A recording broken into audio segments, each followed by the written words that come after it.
So a very warm welcome to the second session, which is the session on pandemic preparedness and building resilience. I'm Professor Rusi Jaspal. I'm the Pro-Vice Chancellor for Research and Knowledge Exchange at the University of Brighton, and I'm chairing this session. I'm joined by very eminent panellists. My far left, Professor Sir Mark Walport, who's Chair of Imperial College Health Partners and the Royal Society Foreign Secretary. Professor Maarja Kruusmaa, who is the GCSA member, Professor of Biorobotics and Vice Rector for Research at Tallinn University of Technology. And to my right, Dr. Agnes Nanyonjo, who is a postdoctoral research fellow in rural health and care at Lincoln International Research Institute for Rural Health. So the focus of today's panel is around pandemic preparedness and building resilience. And we know from the pandemic that lives have been changed, livelihoods, cultures, communities, societies, economies. The effects of the pandemic have been felt at multiple levels. And because of that, partly because of that, evidence from research across many different disciplines, using different methodological approaches, is absolutely vital for understanding future pandemics, for preparing for them effectively, and for tackling medium to long-term challenges. And I would go so far as to say not just pandemics, but any societal crises will require such a multidisciplinary and multi-methodological approach. So the focus of the panel discussion today will be around the role of actors across different levels of governance, geographical areas, economic sectors, and this information should enable us to prepare more effectively for future pandemics and to assess the impact of previous pandemics. Now, I'm really delighted to be chairing this session because as a psychologist, I've approached some of these issues from a very specific disciplinary perspective, looking at how individuals and group members understand the sorts of issues that we faced during the pandemic. Looking at, for instance, the role of trust in various stakeholders and entities, trust in science, trust in politicians, and how that related to people's behaviours, attitudes, their vaccination likelihood, and so on. I've also been greatly interested in looking at the differential impact by social group and the role of marginalisation and the role of particular group memberships and how that can affect how people in turn respond. And the question of resilience I've approached from a very particular perspective, looking at the resilience of the individual, the security of their own sense of identity to withstand some of the challenges that arise from the pandemic. But of course, it's not just a psychological perspective that's required in this. We need to, as I said, we need to be able to engage with this very vast topic from a variety of different perspectives. But we should also note that whilst it's absolutely essential that we use an interdisciplinary approach, there are challenges associated with that as well. Certainly those of us who conducted systematic reviews and attempted to synthesize the wide range of evidence that very quickly became available during the course of the pandemic, we found that it was very difficult to do that. It was difficult to do that because of sometimes seemingly incompatible theoretical approaches, sometimes methodological approaches that don't seem to fit very well together or that are not easily synthesized, challenges associated with the measurement of key aspects and constructs like behavior, behavioral likelihood, behavioral intention, and so on.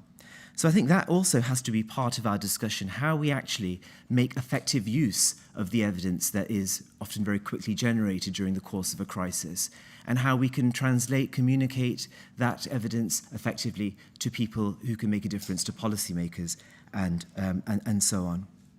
So I'm just going to now really start off the session by inviting my fellow panelists to provide some brief observations in relation to the question, what does pandemic preparedness mean to you?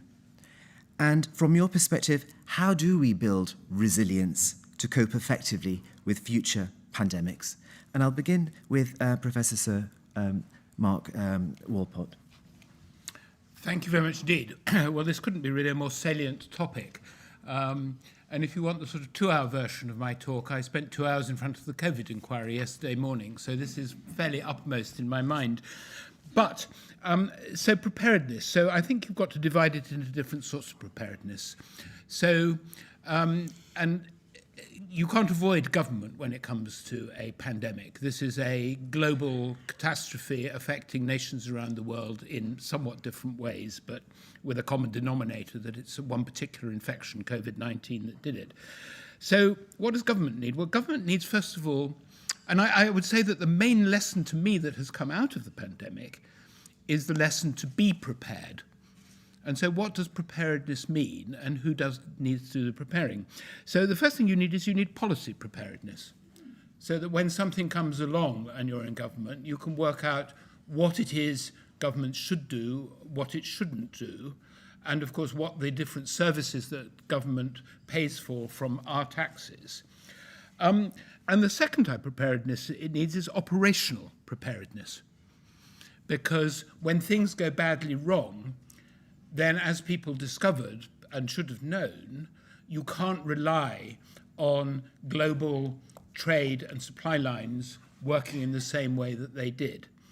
And we live in a world where I think that we've become more efficient but less resilient as a result.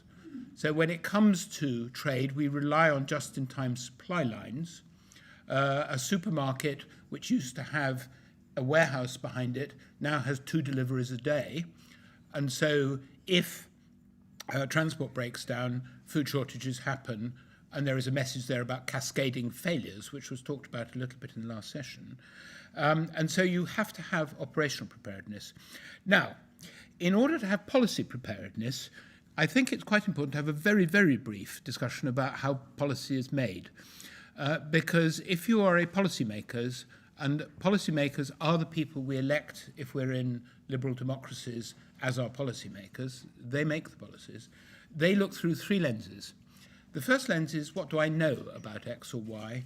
And that is the lens of science, and I'm using it in the sense of Wissenschaft, actually. It's all of science, engineering, technology, the social sciences, the arts and humanities, as they are variously relevant. So they need the best knowledge. But they look through 2 other lenses as well, which is, if I make a policy, can it be delivered? And in meetings like this, you frequently come up with people that know exactly what the policy should be, but actually, if you are a policy maker, it's absolutely undeliverable. Sounds like a good idea, but just won't work in practice. And the third lens you look through is the lens of your political values. And the politicians look at their own values, the values of the people that they think vote for them, through their personal values, their religious values. They integrate all their values. But actually, policy determination is a result of all 3 of those. And actually, the political values may trump the knowledge quite frequently, actually, though I would argue probably less so in a natural disaster. So, turning to the knowledge side, I think that there was one bit which was actually very well prepared around the world, though variably so, which is, if you like, the scientific knowledge about infectious diseases, the capability to know what the organism is through genomic sequencing in a matter of a week or 2, be able to develop extremely precise diagnostics, though not necessary to be able to scale them up, the operational scale.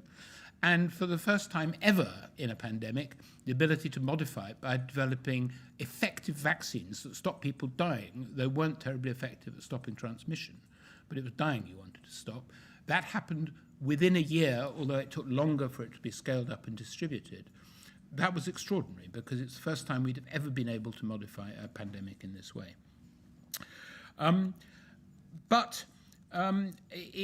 So preparedness is, I think, about preparing the knowledge insofar as one can.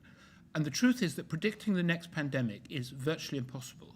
I think that certainly in the UK, but I think around the world, there was an awful lot of focus on influenza pandemics, because we've had 4 of them in the last 100 years.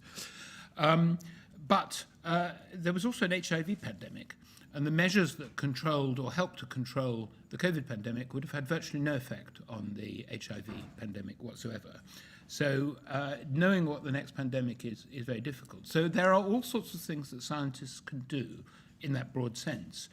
There was one area where we were weak, and there was plenty of behavioral science advice. But what there was not was very good evidence about the effectiveness, otherwise the impacts of the non-pharmaceutical, the essentially social behavioral interventions, particularly around depriving people of their liberty. And very easy, I think, for people who are specialists in infectious diseases to say that, there are three things in risk. There's the hazard, there's the exposure, and there's vulnerability. Well, if you can reduce the exposure, then the hazard becomes less of an issue. But that comes with all sorts of side effects. And so depriving people of liberty, depriving them of education, depriving them of their jobs, carries all sorts of other very difficult issues. And there are major cultural and political differences between people's acceptance and their social cohesion. I just want to say something briefly about vulnerability as well. Because if you take that equation of hazard, exposure, and vulnerability, there was a very particular feature of the COVID pandemic, which is that the vulnerability affected an important but a minority of the population. So it affected the elderly, it affected those who were in socially deprived environments, and it affected particularly who were Black, Asian, and minority ethnic communities. The large majority of younger people, even from deprived and the ethnically diverse communities, were actually not as vulnerable. And so there were some very major political decisions about to what extent should the young suffer, as it were, to protect the elderly vulnerable. And that is a political question. But I think my important point before I stop is that if we had taken public health more seriously, in particularly how we reduce the health issues, the social determinants of disease that make large fractions of the population vulnerable, if we had had decent public health, then we would have gone into the pandemic with a less vulnerable population. Once the pandemic starts, the only thing you can do is try and stop transmission. The preparation is actually about reducing vulnerability. And I think that this country didn't do terribly well, but I think we were in, unfortunately, very extensive company around the world.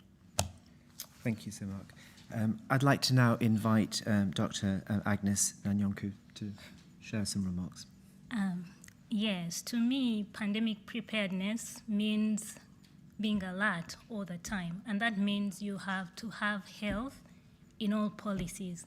Health should be reflected in your economic policy, energy policy, transport policy, housing policies, name it all. Health has to be reflected in all these policies. There has to be a health impact assessment of all policies before they are introduced. And also, it also means that you have the capability to implement these policies properly, to finance them, because the mere existence of a policy does not mean that it will have effects. You may not as well have a policy, but if you do particular actions, then you might have positive health benefits. And we need to ask ourselves, for example, Scotland has a rural-proof policy. Did Scotland do better than the rest of the nations in terms of COVID outcomes? Wales has a future-proof policy. Did the children in Wales do well during the COVID pandemic? So it is sort of questions that we need to ask ourselves, whether the policies we have are in fact designed to improve health of the population. We also need to know which people whose health is most likely to be affected by these policies and who is most likely to be excluded by these policies. The COVID-19 pandemic just amplified the existing inequalities in health. Deprived populations, racialized communities, disabled people, certain genders, and ageism played a big role in bringing out these COVID-19 inequalities. So when we're designing the policies, we need to take into consideration the people who have always been excluded. I mean, if these people had not been excluded by previous policies, then this amplification would not just come out of nowhere. And in terms of resilience, we realized that health systems which were more resilient all over the world, previously, health systems that are more resilient absorb shocks of disease outbreaks quickly. But in the COVID-19 pandemic, this was not the case. Even systems that had been resilient to other disease pandemics did not perform so well. So in terms of pandemic preparedness, we need to make sure that our systems are designed in a way that can absorb shocks of pandemics. And how do we design these resilient systems? We have to look at the health system in its totality through the lens of its constituent parts. We have to look at how the health system is governed and financed. For example, do we have a Minister of Pandemic Preparedness, or is it that we wait for a pandemic to happen and then we appoint a Minister of Pandemic Preparedness? Do we have the capacity to bring together a competent task force to address the pandemic when it comes? We also noticed that the health system is made up of the health system workforce, and certain areas, like the rural areas, have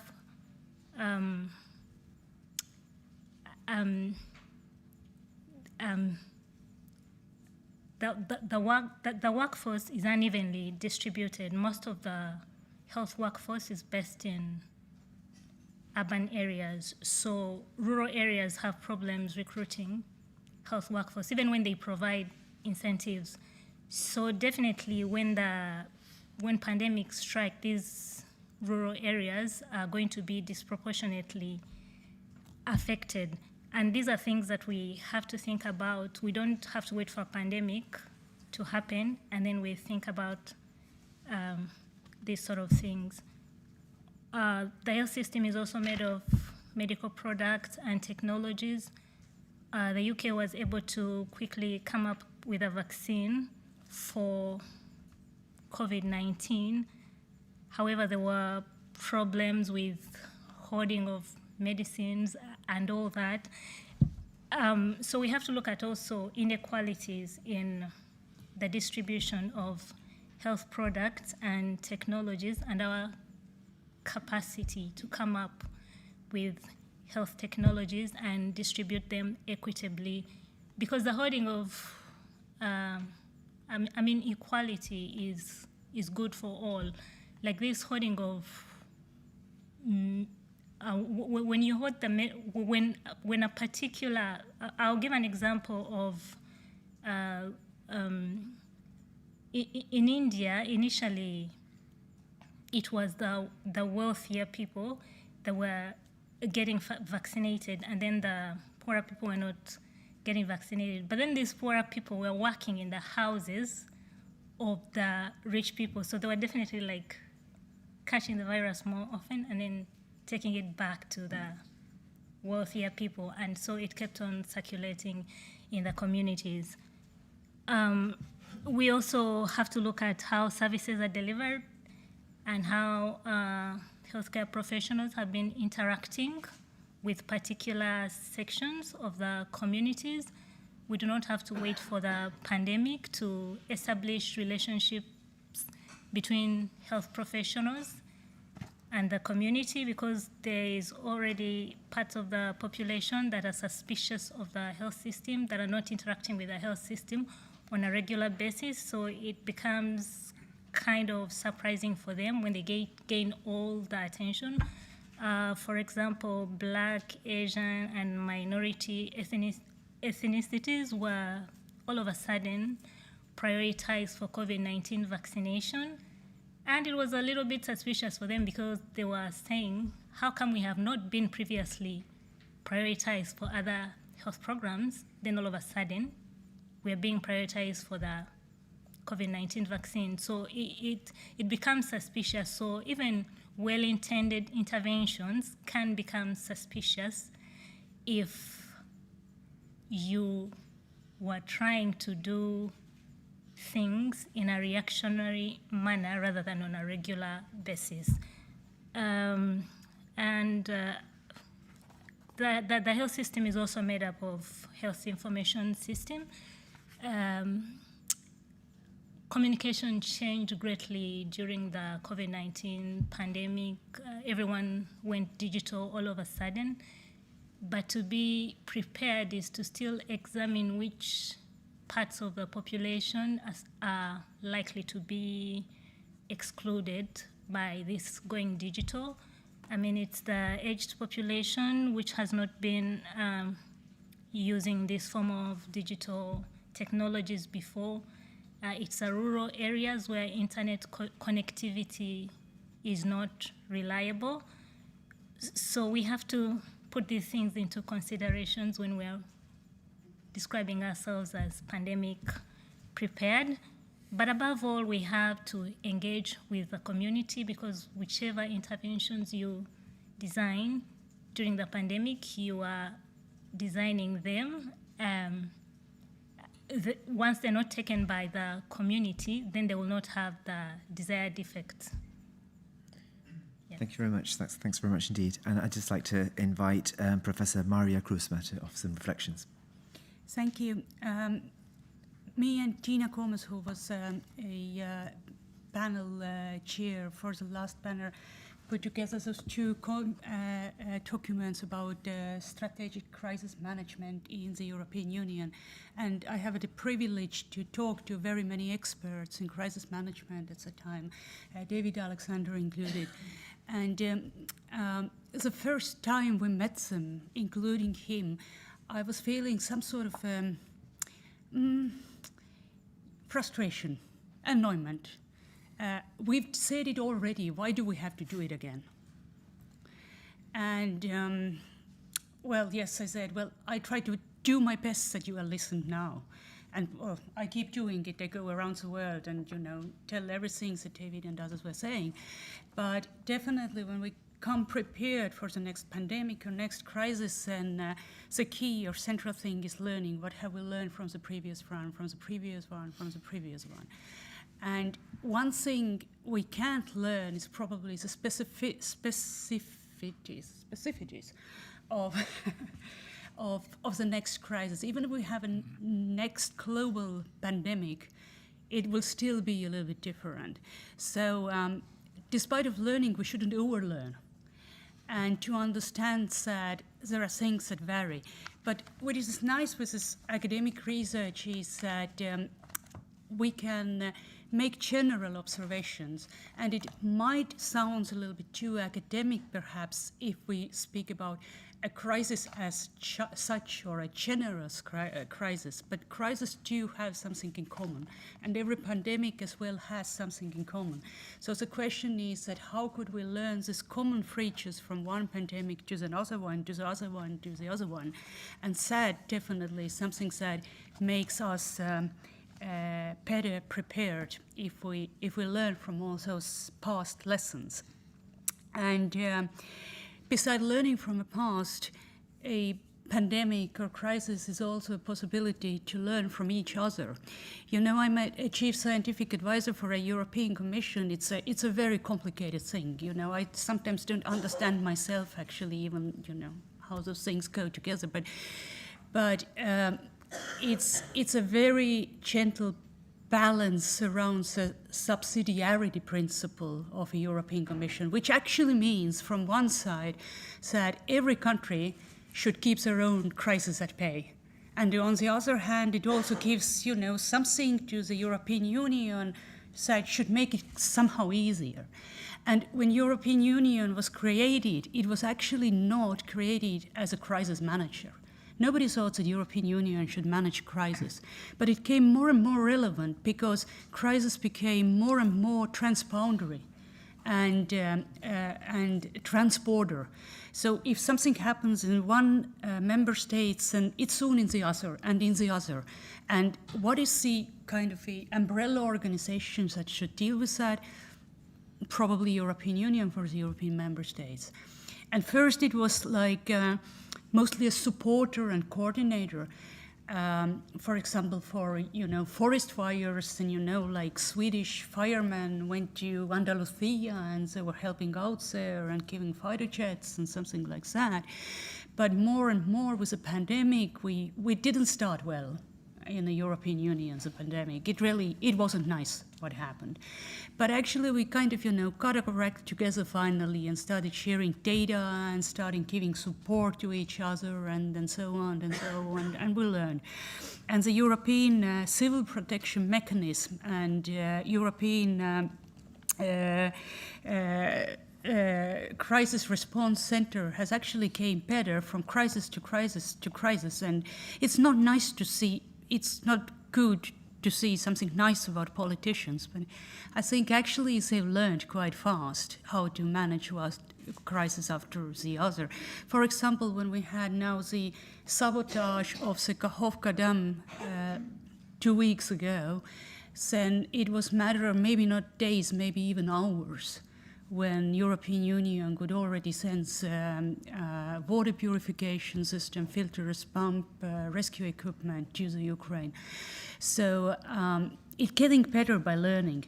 And also it's very important the learning of each other's part, because it's kind of a strength and it's a weakness of Europe, that there are so many countries that are different from each other. And it's very hard to find something in a crisis that one size fits all. We can have facts, we have a scientist who says that 2 meters is a safe distance. Everybody should keep 2 meters. There are facts there, it's proven, it's checked. But you go to Italy and you say like, I couldn't kiss my friend for a morning is one thing. And the other thing, I'm an Estonian, and if somebody tells me I have to keep 2 meters from other people, I say, why do I have to go so close? I hope this pandemic is over so I can keep my 5-meter distance. And you understand that managing this sort of a situation is very different from different places. You have to keep the variability to take this into account.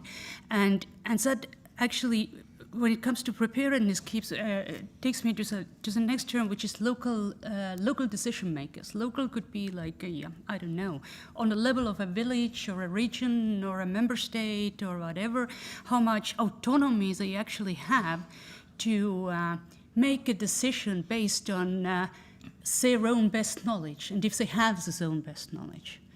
Sometimes they don't. Already in the last panel, somebody referred to the floods in Germany, and in many cases it's the local level politicians who couldn't understand severity of the situation. Well, there are every now and then floods in Bangladesh. In 1970s, some count 300,000 to 500,000 people got killed in the hurricanes and floods. Last time in 2020 or 21, there were only 30 people who got killed in a place like that. And you imagine this is a country which is way, way, way more poor than Germany and much, much more densely inhabited than Germany. What they did in Bangladesh was they learned very quickly how to, from one crisis to another, how to become better with that. And this also was something that the several experts told several times, that we should also learn from the global south. So there are people in global south who have much less money than we have, much fewer resources, and sometimes much more severe disasters that we have in this corner of the world. And somehow they still manage doing this. And sometimes very well, which sometimes just don't want to recognize how well they are handling the crisis there. And it's a very good argument against, well, give me some more money and I'm better prepared. It's not just about money. It's also about very many other things. How do you learn to be prepared and to manage crises with much fewer resources? Great. Thank you. Thank you very much indeed. for sharing those reflections. Just to remind members of the audience that you're welcome to post questions on Slido, and I have my iPad here, and I will take a look at the questions just after I've posed a few questions to the panelists. But please do make use of this, because we'd like the session to be as interactive as possible. So I've just got a few questions I'd like to pose, and many of them relate to some of the issues that the panelists have raised. I'd like to begin just with a question for Mark. Mark, just reflecting upon the UK response to the pandemic, what would you say was the one thing that this nation did really, really effectively that you think a sort of a positive learning from the response? And I suppose the flip side to that, what do you think could have been done differently? And that could be any aspect, actually, of the UK response. Well, I mean, there's clearly lots of things that could have been done differently. I think that I'll focus on the research in the broader sense. So I think another aspect of preparedness was a research community who were aware of the issues around emerging infectious diseases, where there were a number of basically sleeping protocols, in other words, collaborations that had been agreed in advance. The ethical permission had been approved in principle, and they were activated. And so the Department of Health actually had a first 100 cases consortium, so they could very rapidly assemble clinical data. There's an international partnership called ISAREC, International Severe Acute Respiratory Infection Consortium. That was actually set up by Jeremy Farrow originally, working in Southeast Asia.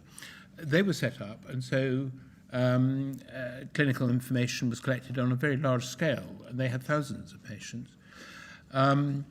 We had been prepared, thinking about emerging infectious diseases, and so the Infectious Diseases Consortium, I've forgotten the precise name of it, but vaccine collaboration, which had been set up in 2015, meant that Sarah Gilbert and her colleagues in Oxford had a vaccine in moderate stages of development for a MERS coronavirus. So it was very easy to repurpose that almost overnight, which is how we got to a vaccine by that route. The genomics community was very used to collaborating, and so 1 million viruses were sequenced by a consortium. And the recovery trial was an example of what could be done in a nationalised health service, where began, and it was largely, interestingly, district hospitals rather than academic centres that recruited the patients, but they recruited over 40,000 patients into very rigorous clinical trials.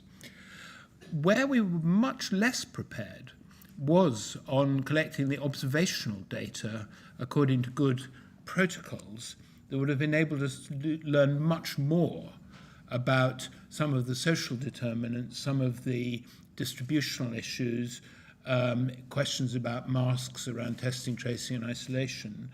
And I think that worldwide we know remarkably little, as I think I said just now, and we need sleeping protocols for them for the future. And I think that a more general point I'd make is that we had a very good national risk register.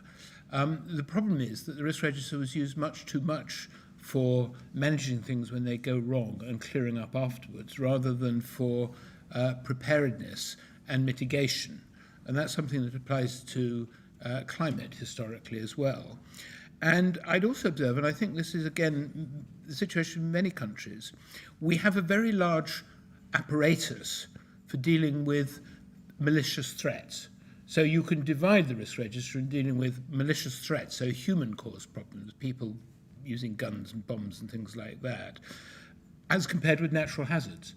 And so we have very large machinery that deals with human threats, but I think much less machinery for natural hazards.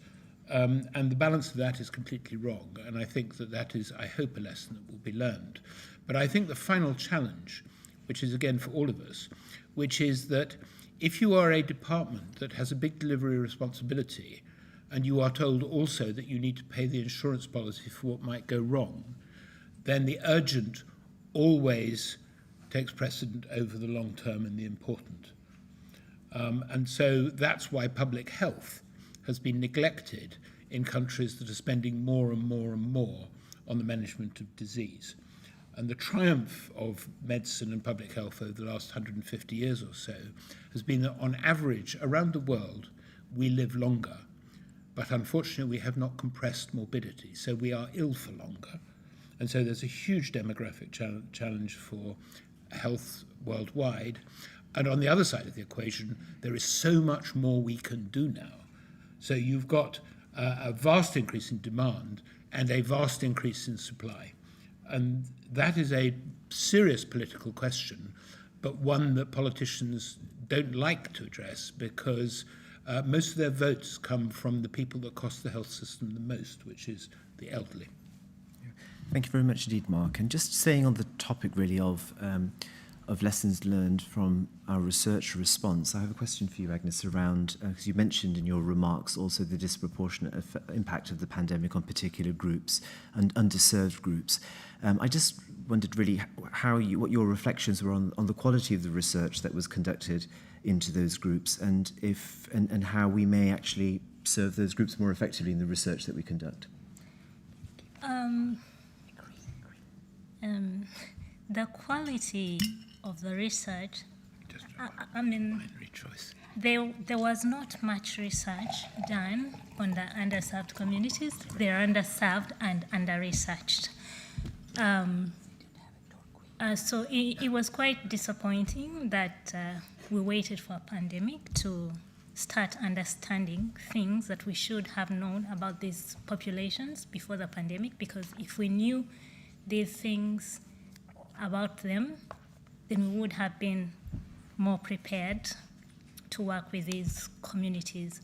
I mean, how can we better serve these communities? I mean, we through community engagement, co-creation of research and co-designing of interventions, because previously what has been done is that the government would design one package fits all sort of intervention, and it would pretty much not work for the underserved communities. For example, at the beginning of the pandemic, the instruction was that go for your jab, and the elderly people in care homes in the UK were not able to go for their jab. It's that they had to travel very long distances to do this, and that's when this whole thing of pop-up clinics came up, and then going to the care homes to do the immunizations, as in moving the services closer to the people. But if you are prepared, these are the sort of things that you would have known before. You would not have waited for the pandemic to happen and then realize that, oh, there is suddenly a group of people who who do not have easy access to health centers. Thank you very much indeed for that, Agnes. And Yeah. Maarja, you're very interested also in sort of transboundary research and research across geographical borders. And of course, a pandemic, like many other crises, is absolutely international in focus. How do we sort of coordinate that research response effectively and ensure that evidence generated elsewhere can be used and optimized in different contexts? You sort of touched on this actually in your observations, didn't you? Yeah, I think what I really liked most with this crisis management expert was his take on crisis as managing a complex system. If you start thinking about, since the world is a complex system, which means that you have very many linkages with each other and non-linear effects, then you start looking at it differently.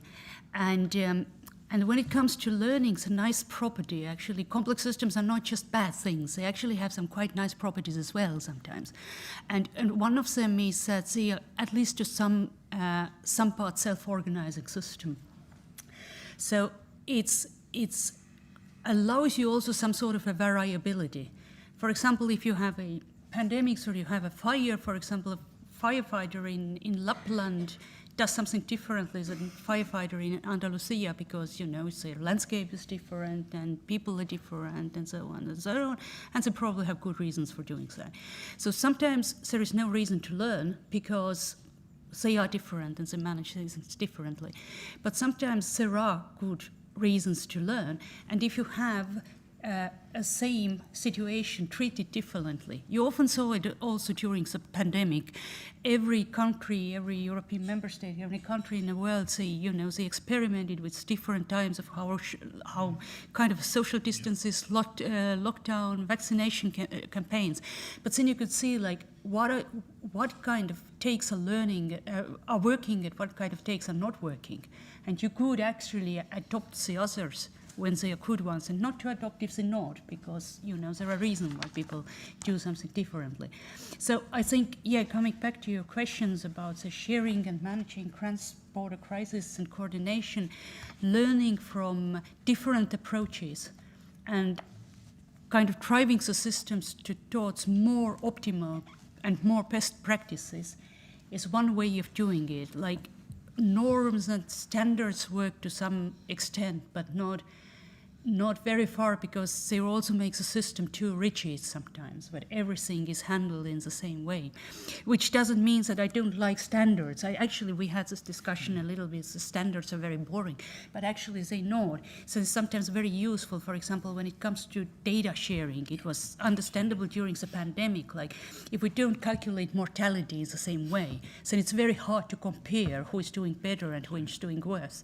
So one thing with preparedness and learning from each other is also that if you have those standards in place that you can compare things to each other, that also makes learning faster. Thank you very much indeed. So I suppose in order for trans-boundary and trans-country research to be optimized, there needs to be trust. And of course, trust is a theme that's come up a few times, and certainly in Agnes's observations as well. So I just wanted to actually pose this question to Mark, actually, around this notion of trust, and particularly focusing on trust in science. So science, in my view at least, is inherently uncertain. There are uncertainties. We test hypotheses, but the public often expect certainty in science, and that lack of certainty can sometimes result in a lack of trust in science. So I just wondered if you could share your thoughts on that, Mark, and how one manages that to be able to promote change in society. So, Nora Neal is the person that I turn to a lot of my thinking around this. But the corollary of trust is being trustworthy. And so the community has to show itself to be trustworthy. But the point that Nora makes all the time is that trust is entirely context dependent. And so when you do surveys of trust, journalists always come out pretty near the bottom with politicians. But actually, you do trust journalists to tell you the football scores accurately. And when it comes to science, people trust any physicist who goes on the Today programme to tell them about the Higgs boson or about some wonderful new species that's been discovered in some nook or cranny somewhere. Where the trust falls is when scientists appear to be telling people how to live their lives. And I think that's something that people really do have to understand, that trust in science is very context specific. And so when you get a researcher going on the radio and saying that you're going to have to, as it were, we know that transmission of a virus is dependent on your exposure, so we want you to reduce your exposure, and we want you to stay, let's say, in Finland 8 meters apart as opposed to the normal 4. That's violation. Yes. So these are, and so that's actually, it's why, for people that have been in the role of science advisor, the job is to provide the science advice. But too many researchers believe that because they understand the science, therefore they understand what the policy should be. But they've only got one vote like all the rest of us. And so if you want to influence policy, either take a job inside government or become a politician. But scientists do not necessarily have special wisdom as to what the policies should be. And I think that's where the stress lines are around research and trust, which is if research simply is describing what is known and what is not known, that's fine. The second it appears to be telling people to behave in different ways, then not surprisingly, issues of trust arise. Yeah, thank you very much for that, Mark. And just actually, if I could ask Agnes, if I could ask you to sort of reflect a little bit on the groups that you've worked with as well, and how, I suppose, how one does promote change in groups that may well be mistrustful, and what from your perspective is the most effective way of doing that? Yes, so I have worked with ethnic minority groups, and they do not trust the science if the person communicating the science is a person they do not trust. So it's usually not about what is said, but how you say it and who says it. So in order to win their trust, you have to use a person that they trust to say it. For example, the making of COVID-19 vaccination mandatory among healthcare workers made many minority groups suspicious. They felt that their civil liberties were being violated, so they were like, we are given autonomy in other health care choices. Why aren't we being given a chance to choose whether we want to be vaccinated or not when it comes to the COVID-19 vaccination? And this affected like some people's jobs.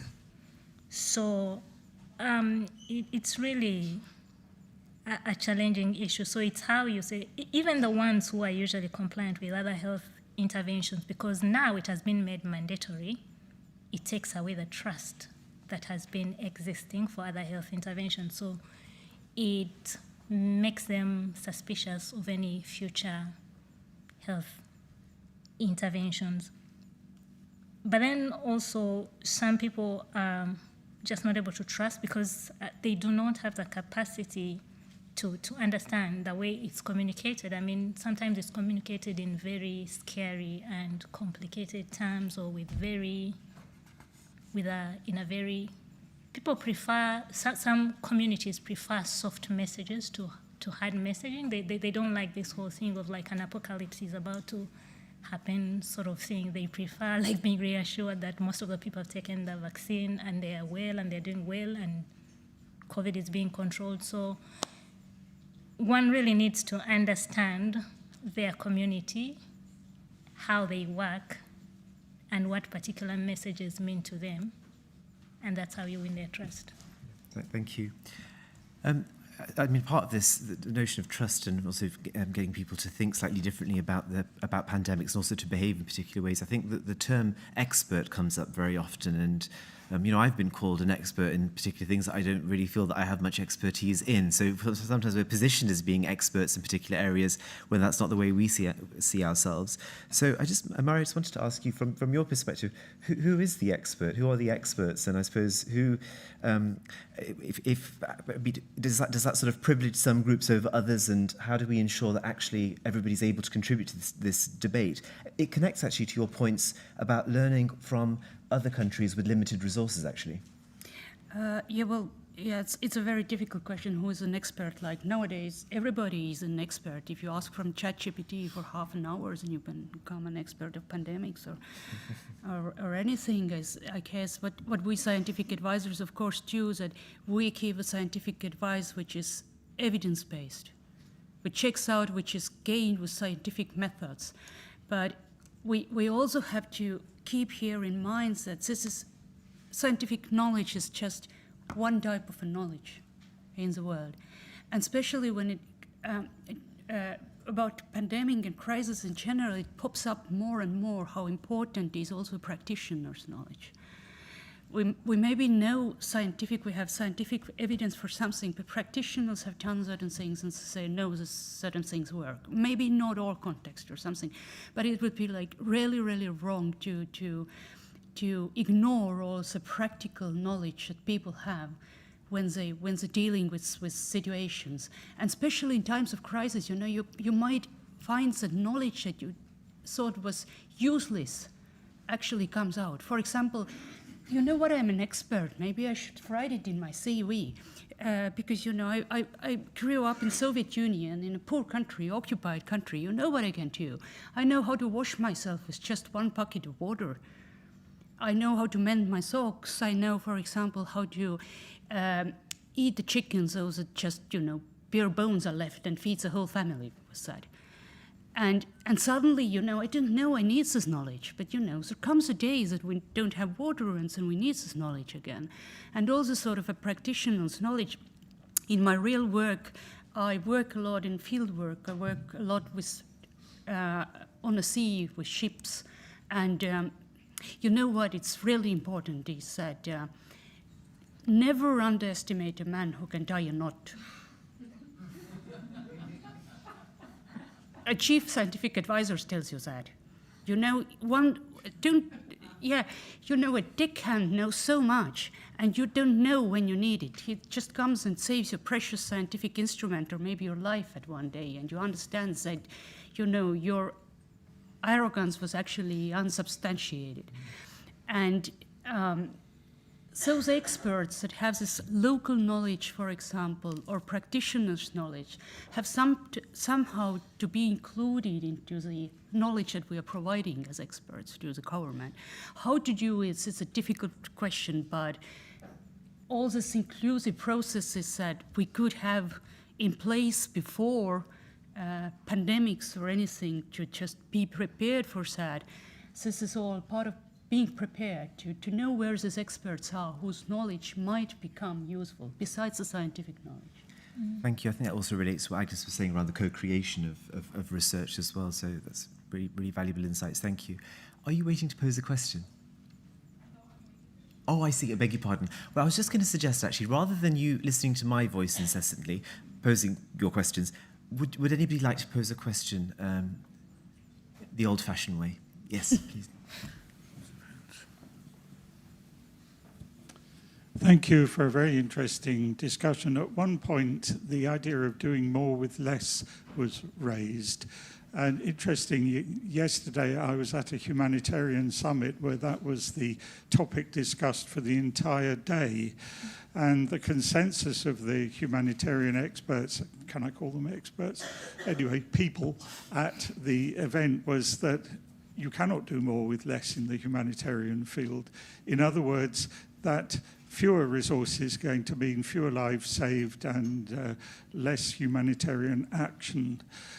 I would argue that in the next 50 years, many countries, including this one, are going to need civil protection systems that are an order of magnitude bigger and better and more effective than what we have now, which, if true, would require massive investment. And the only justification for that investment is that if successful, in other words, if the money were invested wisely, it would save an awful lot of money in damage prevented and all the other consequences reduced. Thank you. Thank you. Would any of the panelists like to respond to that at all? I realise that I'm sure you could all say something on that. But... Yeah, I think it's probably something everybody would agree is that if you have more money, then you can do more. It's probably more a question of efficiency, right? Yeah. What do you do when you have all this money? So, yeah. Yes, I mean, I would argue it's probably a bit like the situation I described with health systems, that you can actually deliver things more effectively. You can use satellite remote monitoring, for example. There are all sorts of ways, but the ultimate challenge is that with a population of 8 billion people on the planet, modifying it in all sorts of ways that are undesirable for human lives and of other species, the total volume of need for humanitarian effort is going to go up. I mean, I think there's no avoiding that. And I think the corollary is that our capability in terms of what we can potentially do is going up as well. But for governments, whose most important job I think it is to maintain the health, well-being, resilience and security of their populations, an essential feature for doing that is to have a good economy. And so money, whilst it can be printed, is not something that can be printed forever, as it were. And so the economies of the world have got to be such that they can support that. And so it's very easy to ask for more money, but where is it going to come from? That's always the question. Maybe I can just add something small. Let's say I would give an example of vaccination during a pandemic. If a nurse were to go and immunize people house to house, economically, that would cost more. But if you have something like lay health workers doing that, then it would cost less. So sometimes it's a matter of efficiency and reorganizing the care system to make it more efficient. I agree with that. Thank you very much. Yes. Thank you very much, Dan Carey, Royal Irish Academy. A question, I think, for Sir Mark. It's really about the invocation to follow the science, which was one of the great slogans of the pandemic. And particularly early on, interestingly enough, I think the inflection changed to some extent. I suppose one of the problems is that you're really effectively engaging with probabilistic reasoning, which lends itself to a less immediate, form of explanation to the public. I just wondered, in your role as Chief Science Advisor, or your thoughts on this difficult question. Well, I think it is a difficult question, and I think it was very difficult for the advisors at the time. But, I mean, they have always been clear, and I am clear, that the job of advisors is to advise, and it is the job of the politicians to decide. And the extent to which they were following the science is a matter for us all to debate. But I'm not sure that it was a helpful discourse. And I certainly don't think it helped with, as it were, generating trust in the process. So it was what it was, but I don't think it was a very satisfactory description. Thank you. Yes.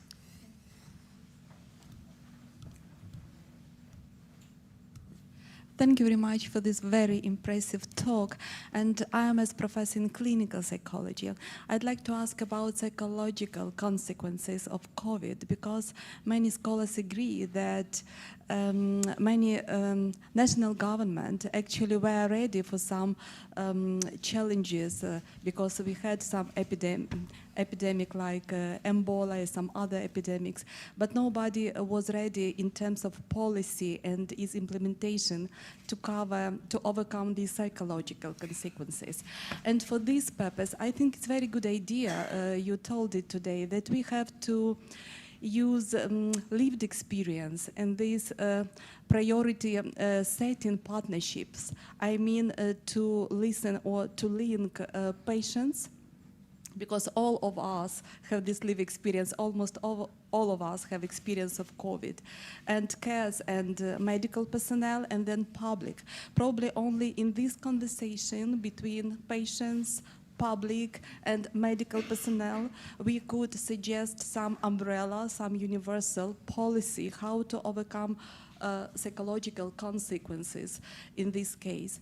And another my comment is about vulnerable population. I like this statement that to be prepared is, it means to help vulnerable population, to reduce vulnerability.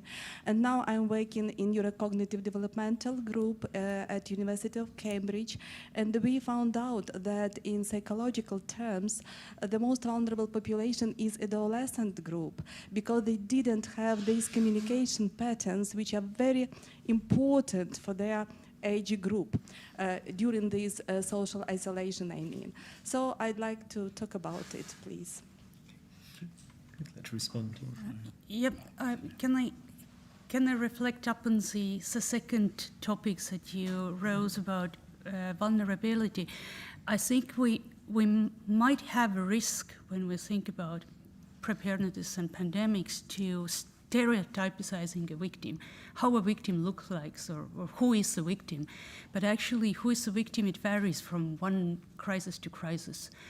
And who knew before the pandemic that these are old people who are at risk? Nobody did. And we kind of figured it out while it was happening. And sometimes the vulnerabilities are not in the places where we think they are. And we have to be open-minded ourselves to understand where they are. So there is another health risk, for example, the heat wave somebody was just talking about in the previous panel.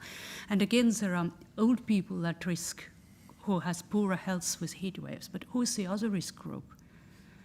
Young, healthy men who work outdoors. And if you ask those people, like, you're a vulnerability, go tell it to the Glasgow road worker and to keep a safe distance while you do it, because I don't think that he will believe it even himself that he's a vulnerable person. But, you know, we have to pay attention also to these things. So not stereotypizing who might be the victim. Everybody, you know, we don't know what the next pandemic is. Everybody could be vulnerable in this particular situation. I mean, if I can comment on your first point, I think we could learn more about the psychological issues, but I don't think there's any chance of overcoming them. That was the difficult thing for policymakers. If you stop young people going to nurseries where they would socialise with other children, if you stop them going to school, if you disrupt their university education, if they end up living as single parents with families at the top of high-rise flats, those are going to have devastating psychological effects. And so the treatment for the COVID, as it were, which is to cause socially distance, because that's the way you stop the transmission of an airborne virus, has consequences in other domains, which is the really difficult question for policymakers, where, you know, the infectious diseases physicians knew the answers. You keep people apart.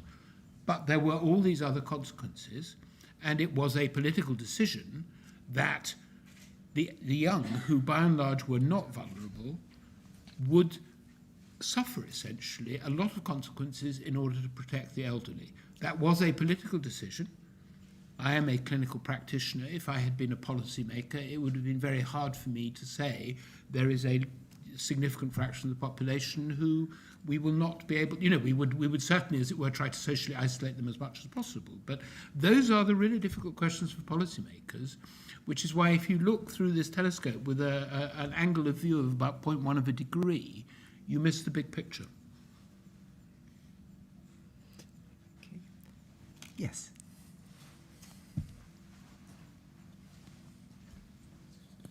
Luke Jury, Alia and Royal Irish Academy. I'd like to raise the issue of social cohesion, which is something we haven't discussed, which I think is very important. I mean, you could make an argument, which I think I would buy into, that for decades, if not centuries, we have overemphasized the individual, the rights of the individual, against the rights of the community. And this, of course, makes it very difficult when you're faced with a collective action problem, as we are with all crises, actually. It's a problem of getting everybody to pull together. But if you say the individual is more important than the collective, how do you do that? Perhaps, Agnes, is this a question you'd like to engage with, or just given the nature of your research?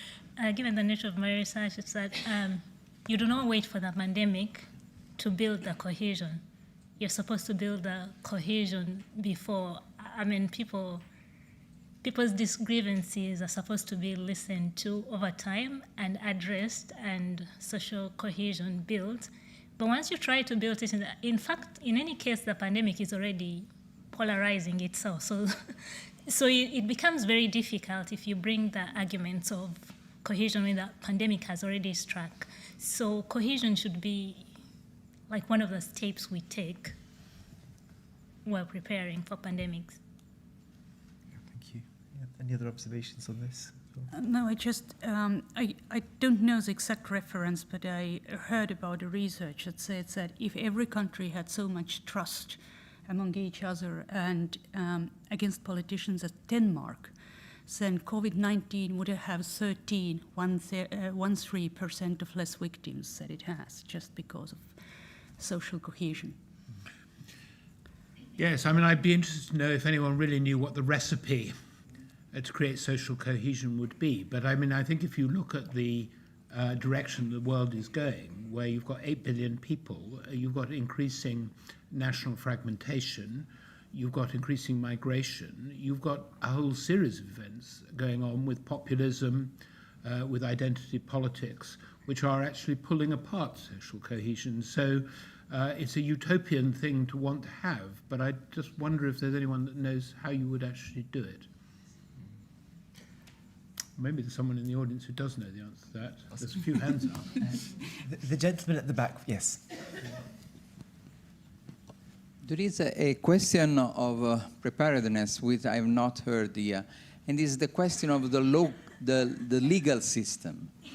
I am speaking especially of the fact of the contracts which have to be signed by the firms who have produced vaccination and the states. You know that the vaccination was obtained with a lot of public money, but when the copyright were obtained, of course, they keep the copyright for themselves. And for example, when it was asked, please give vaccination for poor country, they said, why I have to do that? And I think they were right. They were right because they got the copyright. But at the time in which the contract were signed for the financial support, at that time would there be written, please do this and do that? Because that is the moment in time in which is to be done. And I think it was a mistake which was done in the past, and I think we must be prepared to avoid this sort of mistake in the future. Well, I think we ought to work with accuracy here. So the AstraZeneca vaccine was distributed at cost throughout the pandemic, and as a result of that, it reached more people around the world than any of the other vaccines. But I think there is also a second issue at play here, which is that it is, of course, if you are looking from Mars, you would say that the right thing to do is to distribute the vaccine around the world in the fairest way possible. However, if you step back, the duty of governments is to primarily look after the health of their own citizens. And so it's inevitable when you have a global catastrophe like this that nationalization does happen. And one of the lessons for the future is that given that technology now allows vaccines to be manufactured at scale, we need distributed manufacturing. So the preparedness of the future is to make sure the vaccine can be made in many countries around the world. That's the insurance.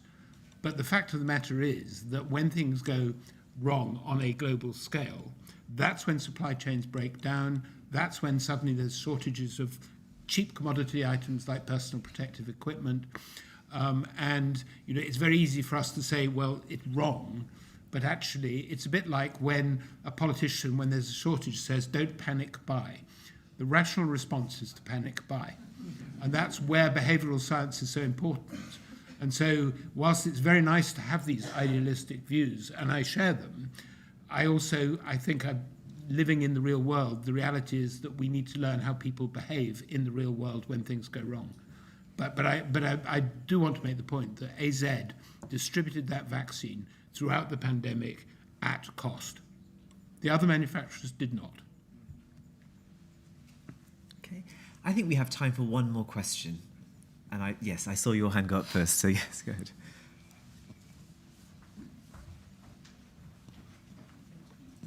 Hi, my name is Aysel. I'm PhD in law. So maybe it will be like a continuation to Luke's question about right of one person or society about vaccination. So there are evidence when in some countries, for example in Ukraine, there were situations when people, let's say, were forced to make vaccination, or they will be fired. Like, or you're doing vaccination, or you're fired. So what do you think? In these cases, for example, as nobody was prepared, for this pandemic. So in this situation, this kind of situation, which right is dominating, person or society? Thank you. Thank you. Would like to?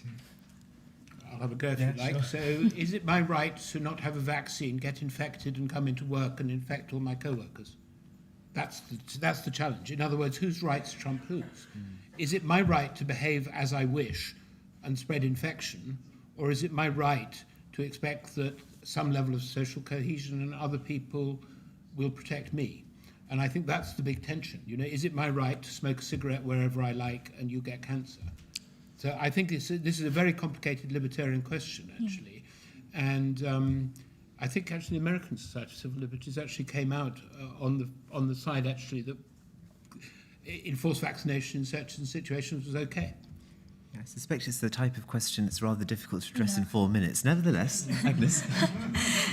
Yeah, it's a difficult question, and there are no really right or wrong answers because we know that still, even though vaccination is just one of the methods of preventing transmission.